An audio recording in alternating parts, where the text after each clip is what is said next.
Maulan na umaga sa lahat ng mga tropa natin. For today's video, bibistahin pala natin yung mga alaga natin na native. Tignan natin kung kamusta na sila kasi panay ulan ngayong gabi umaga mga tropa. Tapos walang tigil. Kaya check natin yung mga alaga natin na nag-iitlog at yung mga naglilimlim kung kamusta na ba yung alaga natin. At nang nakarating ako mga tropa, tinignan ko agad yung unang naglilimlim. At yun nga mga tropa, may blessing na naman na dumating sa atin. Napisa na naman yung itlog ng native natin mga tropa. Ayos, padami na ng padami yung alaga natin. At syempre mga tropa, yung itlog ng mga native natin, puro putik. Ay, ito pa nga mga tropa, yung naglimlim to, napisa na yung itlog nun. 8 piraso yung napisa.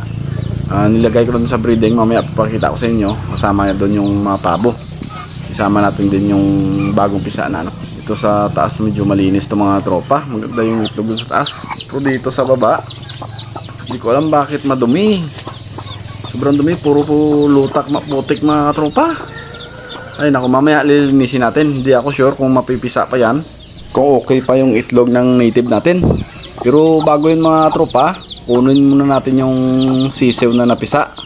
Tapos ilagay natin dun sa breeding natin.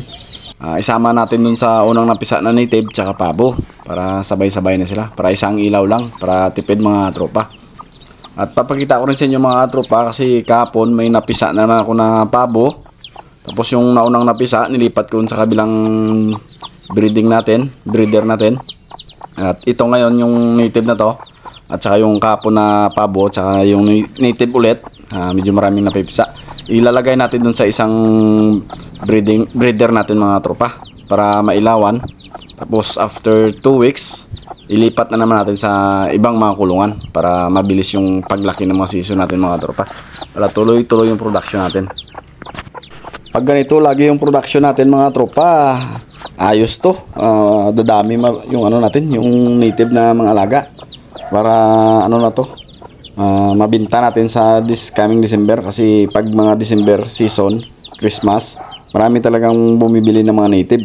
Kasi mas gusto ng mga tao yung native na ano, na mga manok. Mas masarap kasi kainin, lalo na sa bawan. Lagyan ng papaya, mas masarap yun mga tropa. Sa ngayon, pupunta na ako sa breeder natin para malagay na yung mga sisiw doon. Yung unang napisa pala na native, 8 piraso. Tapos yung pangalawa, 8 piraso din nata mga tropa. Tapos yung pabo natin, 8 piraso din. 888 yan yung mga sisiw natin mga tropa. At saka para mga tropa, yung isang pabo ko na unang napisa nung nakarang araw, 1 week naman na sila mga tropa. Nilipat ko na dito sa kabila para hindi sila maging crowded dun sa ano, sa breeder natin na may ilaw. Dito kasi walang ilaw, karton lang 'tong mga tropa, kaya nilagay ko yung mga pabo dito na unang napisa. Basta mahigit na 1 week naman na sila mga tropa, pwede na yan sila ilabas dito sa walang ilaw. Pero ito kasi kahapon lang ito napisa yung pabo. Tapos yung native kasabay nung isang pabo na yun. Medyo matagal lumaki yung ano, yung native natin mga tropa. Mas mabilis lumaki yung pabo. Dahil mas matakaw yung pabo sa kainan. Pero pwede pa naman sila ipagsama sa bagong pisa ng mga native dahil hindi pa naman ganun kalaki yung mga pabo na napisa kahapon. Hindi pa sila magiging crowded. After 1 week or 2 weeks mga tropa, pag naging crowded na sila, tsaka na natin ililipat dun sa baba, dun sa kabilang kulungan natin. Marami na tayong mga sisiw dun mga tropa.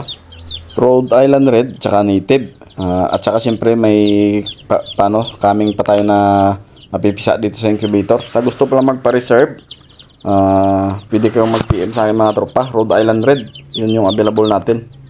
Day old chicks mga tropa, Rhode Island Red available sa ano, sa incubator natin. Mapipisa na next week siguro. Pwede kayo mag-PM mga tropa. Sa mga tropa na nanonood ng video ko, maraming salamat sa inyo. God bless. Thank you.